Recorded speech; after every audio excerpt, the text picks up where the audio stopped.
going to paint this with Jerry Yarnell right here at the Yarnell School of Fine Art, and we're going to continue with this beautiful painting called a Cunning Predator. Now, last week, if you remember, we just did the underpainting, and we're still going to be working on that. This is a very unique, fun, exciting painting.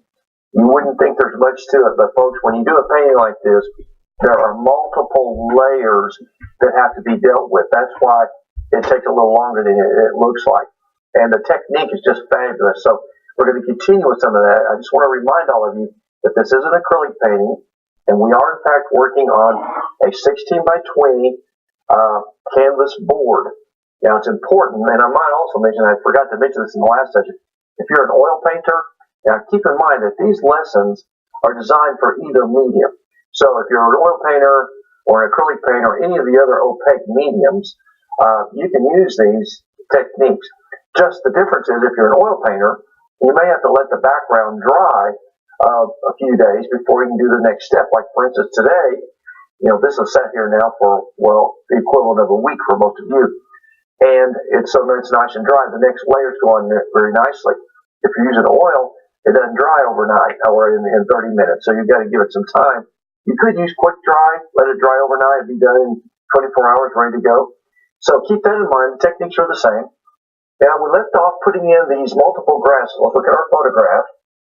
And I want to point out again where we're headed. This is the beautiful scene. This again, I want to give credit to one of my students who's a photographer, and she sent me this photograph, and I just have fallen in love with it. I've been wanting to do it forever, and I finally got the courage to do it here on TV, so we'll see what happens. But see, we've got these backgrounds. See the reddish tints? There's multiple tones. There's a deeper reddish tint, there's some golden reds, and you get into some more of the true golden colors.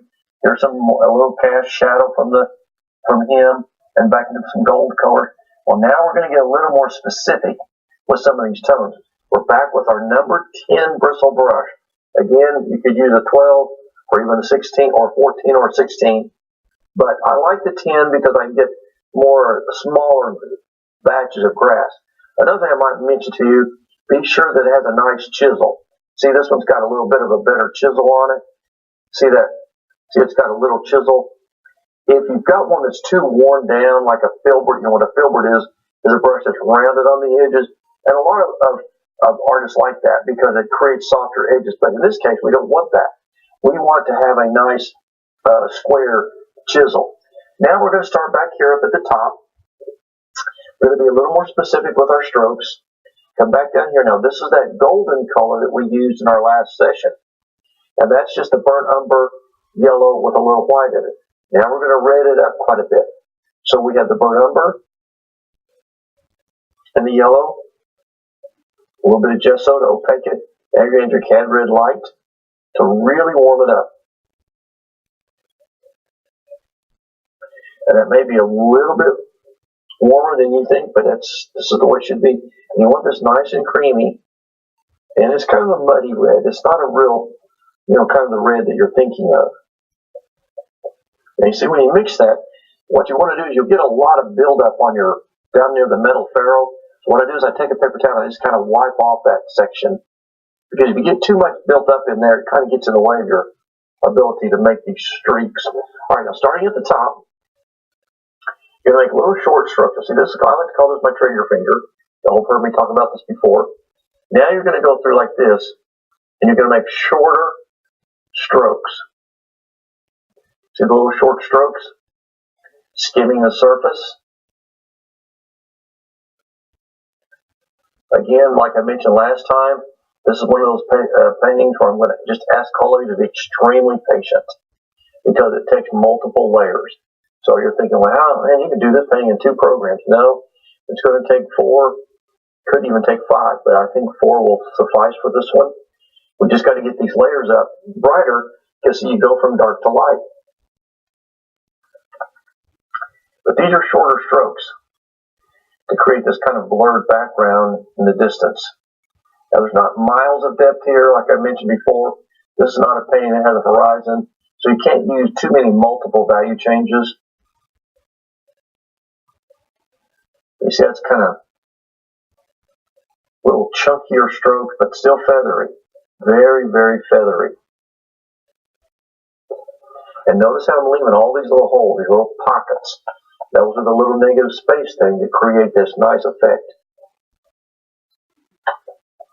This is probably one of the most interesting things we've done, and yet it has so little in it. See, it's all in this finger right here. If you'll notice, I'm hardly even moving anything, but I have to move my arm now and then get over there, but it's always in the finger and the wrist.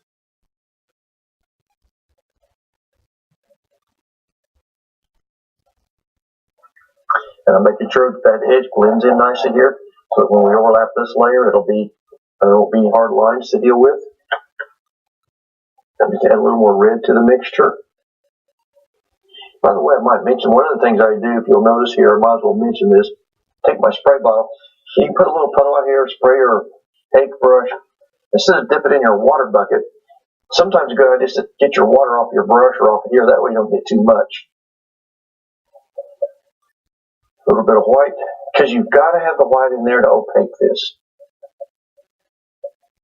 Which again, if you get too much, get some of it wiped off. Test it on your dabble board, and just keep moving.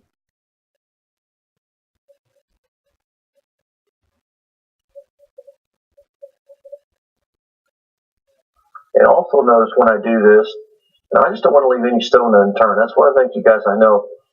We get so many neat letters from you all thanking us for all the techniques that we're showing you. And this is one of them getting ready to show you.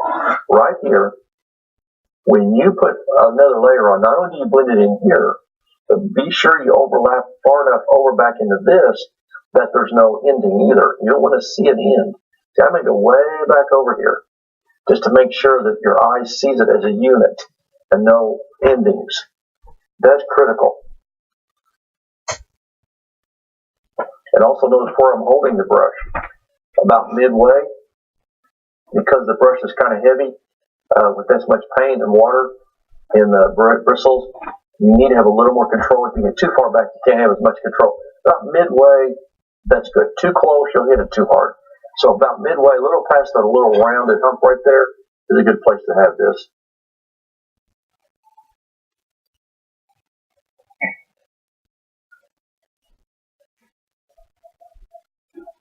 And last week, see, our strokes were just longer and less controlled. These are a little more controlled, leaving a little more pockets of negative space to create the suggestion of clumps. And this grass will just progress. The coyote is actually pretty simple to put in there because he's just a silhouette. It's this grasses that take a lot of effort. So those of you that are into this kind of thing, you will love this. Anyway, just keep going here.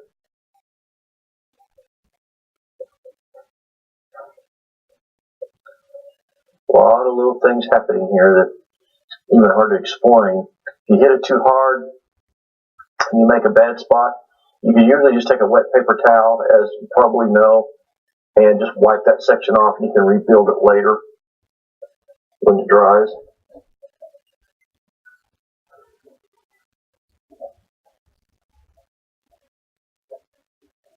Okay, now we've got most of this upper part with a little bit more of a warmer tone in here. Looking pretty good. Of course, it's not done, but it's all it needs to be for this stage. And I'm going to stand back and look at it. Remember, folks, the average viewing distance is about 6 feet. I'm going to make it a little stronger over here on this side. Bring the light up just a little bit more. And the other thing I keep reminding everybody of, acrylics dry darker. So when you put this on, you might look at it, oh my gosh, I got that too bright. Most likely not. If it has moisture in it, the water, when it evaporates, it will revert back to a darker hue. So you got to be careful not to think that it's too light, when really it's probably 2 shades. It's going to dry a couple of shades lighter or darker. All right, that's all you need for that. Now the next step is to come through the center section here. So let's go back to our reference material, and we're still going to work a little on this upper part, but now we're going to put some more brighter golden colors right in through here. Now I just work back and forth in the same area. Now you just take more white. Now the yellow. Work this all in. Now see that nice golden color we're getting there? It's a little bit on the reddish side. But I'm going to put more yellow in it. Okay, now we're going to get a little fancy. Come over here to your yellow green, so a bright yellow green. Put some of that in it with some of the red. And you'll create a beautiful color for this next phase. Alright, once again, in fact, I think, because I don't want to lose some of that, I want to scrape some of that off with my knife. See, a lot of times you can do this too if you mix with your brush. Now, a lot of people don't mix with their brush. I just do. It's a habit I've gotten into, and I like doing it. I just feel like I can mix better. Yeah, you have to do a little more work on your brush to get it ready, but it's worth it. Okay, now we'll set the Painter Devil board. They basically do the same things, at a little longer strokes.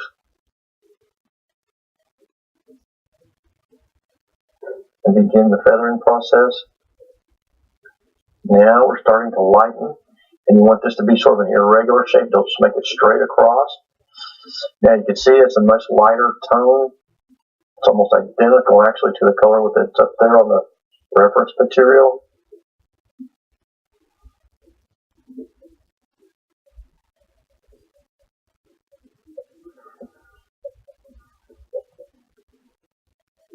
So keep being patient. And sooner or later you're going to see it's like a little miracle. I keep liking this style of painting to the old, I think there's the Polaroid cameras where you would take the picture and you would, shoot it, and then the little film would shoot out the bottom of it, and then it would start developing and didn't look like anything for a while. And then all of a sudden, boom, there it is. It starts. Well, that's kind of what this is. Kind of blurry and out of focus. There's not much going on. Then all of a sudden, wow, there it is. And that's kind of what this is going to do to you. Now, it's really important that this edge right here, even right there, so I got just a little hard. Not worried about it right now, but I do want to continue to feather it up and through here so I lose any lines. Now, because we're going to come back and hit the top part again in a minute, we will still work on those edges as needed.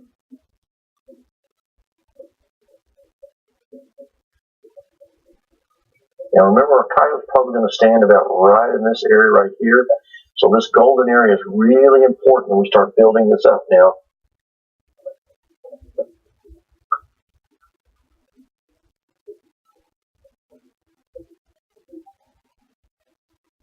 Now you can go up and down, but if you do, most of you will end up with a hard line across the bottom.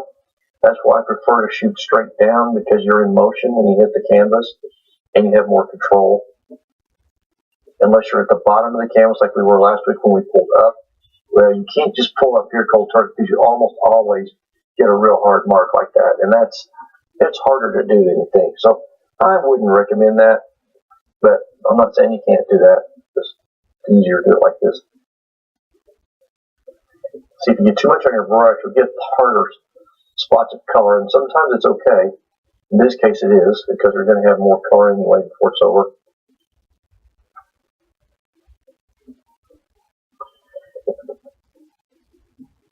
I just picked up a little color off the dabble board there. Now what I'm doing, I'm just kind of going through and see, I kind of got my brush at a tilt. Now normally you just get it on with this, and then you can tilt it like this to get, fill in some little spots, maybe make some, a little bit more control over the shape of an area. So you can kind of twist your brush different directions to create different effects. We'll touch it away. We got the water here.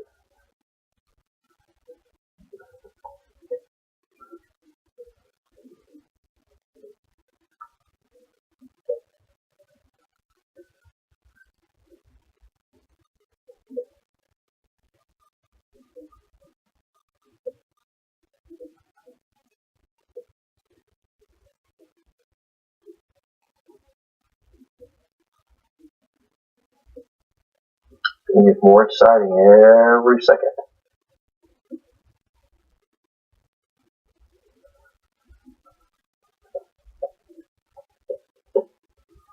Keep going.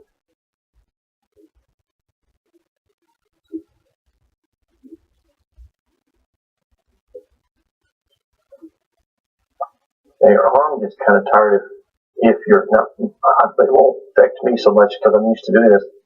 But if you haven't been used to painting like this, this muscle right in your arm and your wrist, it gets really fatigued. And so these techniques do have a little bit of a physical thing, believe it or not, going on that a lot of us don't understand. And you wonder why you're so tired.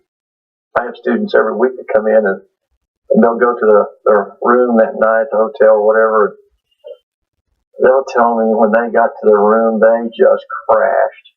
Because after a hard day of painting, it's not so physical, it's mental. And what happens is your mind exerts all this energy, and it computes to a loss of being able to function, because that's the same thing. It's almost worse than the physical part. Now, I like this right here. I don't have this quite as strong here. Obviously, this did dry a little darker, like I mentioned. So that means now I want to go back over and hit it again kind of quickly. Just a little more. I want to bring it down a little further too. So this is what you'll do at this point. You're going to go over this a couple more times very quickly. Now, so you can be kind of loose, sporadic. Just don't get too crazy. Don't get too loose.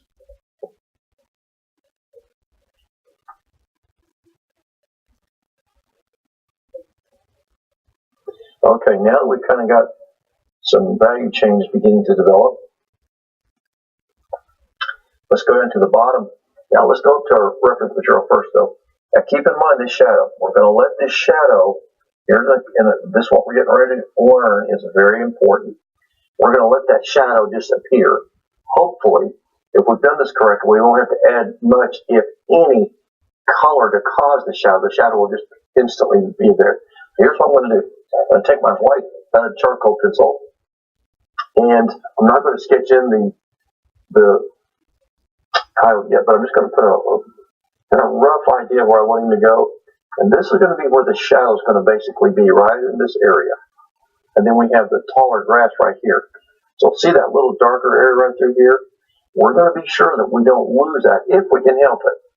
Now don't misunderstand, folks. There are times in painting where you can't do everything. So what I'm going to do now is just put a little light sketch, just enough that I can barely see it. You don't want it to show up much. So now we can work our way around it. So now when we get down here, we pull up to that area and let it kind of go in there. We're still going to have to add some darker shadow, most likely, but it makes it easier if you already have some of it appearing. Now go down here. I want you to add a little more yellow and a little more umber. We want to get to a little richer tone for this base. Yellow and umber. Again, it makes a beautiful color. A little bit of red if you want to red it up a little bit. Bend it down some. And here again, wipe some of it off. We got too much. All right, test it up here. All right, here we go. Now remember last week when we did this, we started at the bottom. And you want to pull up like this. But this time I want you guys to get it just a little more dense, if you want to call it that. Now you can come and hit it down.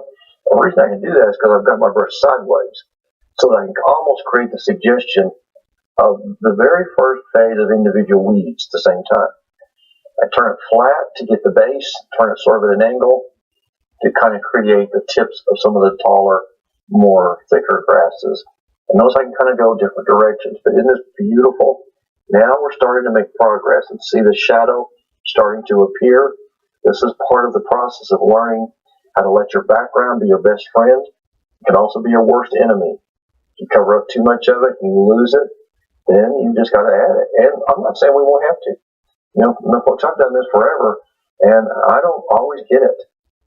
Sometimes I do, and sometimes I don't. But see how it works?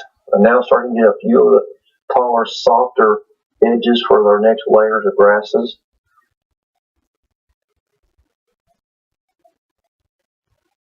Turn it flat to get the base, turn it sideways to get the individuals.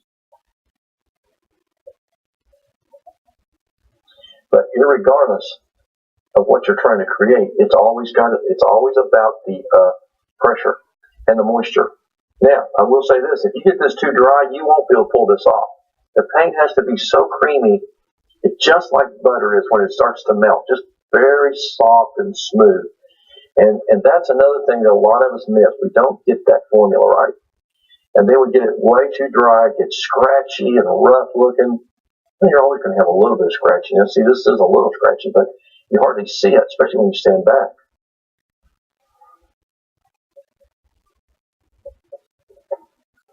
But you can also see the color change here. It's much golder. This is a little tanner. And this is your redder tint. So we've got all the values and colors in place that original photograph is showing up there. Now, can you see the shadow appearing? Isn't that cool? And as you make this grass lighter, that shadow will continue to get stronger because you're now kicking in what we call the contrast rule in fine art techniques. All right, now while that's setting up, let's go back up to the top again. Now we can scatter some golds up there. Now there are a few golds, redder golds, so take a little bit of the red, or the cad sienna, get it here in a minute. Red that up just a touch. Now, if you'll notice in the photograph, you can see it's red in some spots. And then you see some little gold hints. That's what we're going to do now, start putting some of the modeling colors in there. So let's start up here. And now you just kind of scatter some of these golder tones. I don't know if that's going to, let's put a little more white in with that. Not so sure that's going to show up good enough. Remember, the white will opaque it. Yeah, see, that's going to dry out so dull. Even though it's pretty, it's not quite enough. I got to find a better balance. Yeah, there it is. See, that's a gold. Now, don't put it everywhere. You just skim, putting it in a few places. Maybe to help connect and bring this together a little. Some longer strokes, shorter strokes, little patches here and there. It is a little golder at the top, frankly.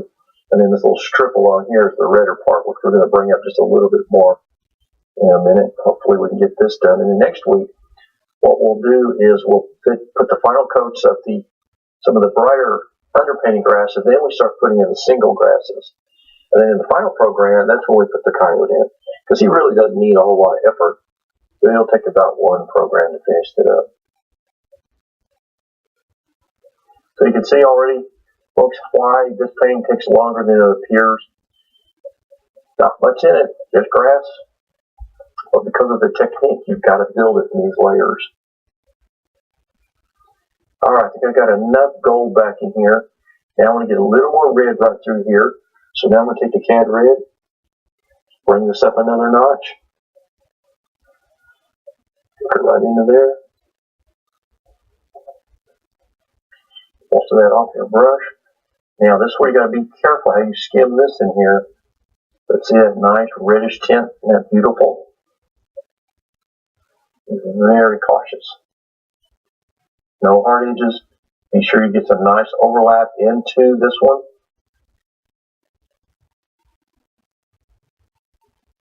Now you have these multiple color changes. And this is what makes this painting so unique and so fun, so fascinating, and very professional looking. It's got a cool look to it.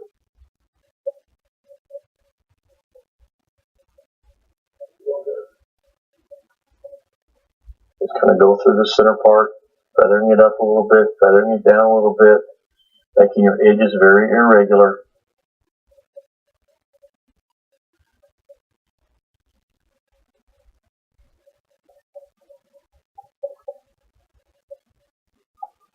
Don't get too much red too far down, but you want to get it far enough down that you can actually see the little patches embedded.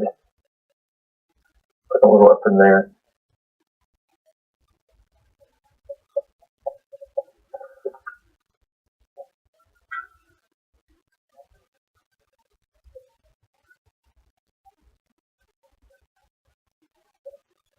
Then we'll put the brighter gold towards the center here. Just a second. That'll be sort of your homework assignment to get that in there. And then we'll start putting in next time some of the more brighter individual grasses.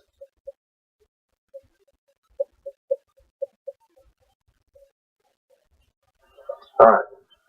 Before we run out of time, rinse your brush out and get you started on this one last little phase here. Now go back here to this gold. See this gold right there?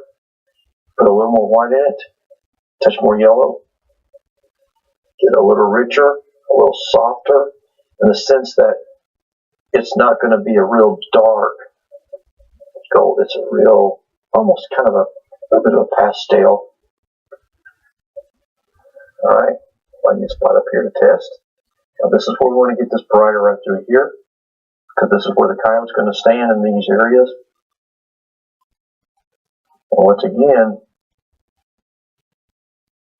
hit it where you can get these nice. See, the shadow will start to show up a little more. You know, gotta find some water.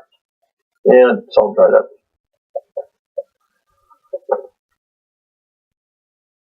So now we're going to put this layer on. This may be the final layer in some ways here and there. It won't be the final layer period, but it may be okay in some spots. Okay, I'm always reworking my brush to get it nice and, you know, kind of flattened out on the end. Yeah, there's some nice strokes right there.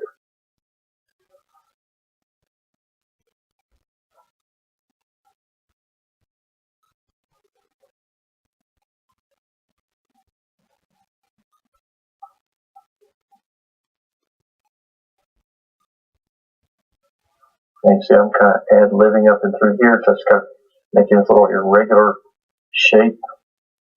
And this is looking pretty close to what we're after. And as usual, folks, we're about to run out of time. So what I want to do is challenge you, if you're doing this along with me, to try to get these tones in there so that the shadow appears and your reds are in place. We'll probably have to make this a little bit lighter before we can put the coyote in there.